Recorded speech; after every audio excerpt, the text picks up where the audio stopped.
ஏன்னா மனுஷனா பிறந்த மனுஷனா தானே இருக்கணும். இப்ப விஜய் அவர்கள் மனுஷனா இருக்காருன்னா மனுஷனா இருக்காரு. ஸ்டெர்லைட்ல போராடிய அந்த மக்களுக்கு ஆதரவாக போய் இரவோடு இரவாக போய் நின்று ஸ்டெர்லைட்டுடைய ஸ்னோலினுடைய அம்மாவை பார்த்து ஆறுதல் சொல்றாரு.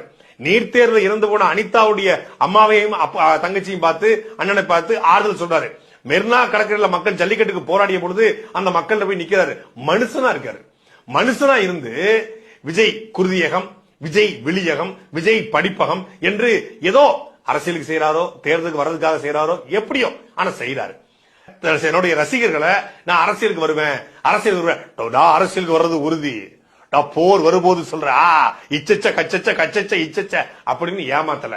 நான் லேட்டா வந்தாலும் லேட்டஸ்டா வருவேன், நான் சொன்னதுதான் செய்வேன், செய்வதைத்தான் சொல்லுவேன், நான் சொன்ன செய்ய மாட்டேன், செஞ்சா சொல்ல மாட்டேன்னு இப்படி உருட்டிட்டு உட்கார்ந்துருக்கல அவரு. நான் அரசியலுக்கு வர்றத அப்புறம் சொல்றேன், இது மேடை இல்ல, இப்ப நான் மாணவர்களுக்கு உதவி செய்ய விரும்புறேன், உதவி செய்யறாப்ல.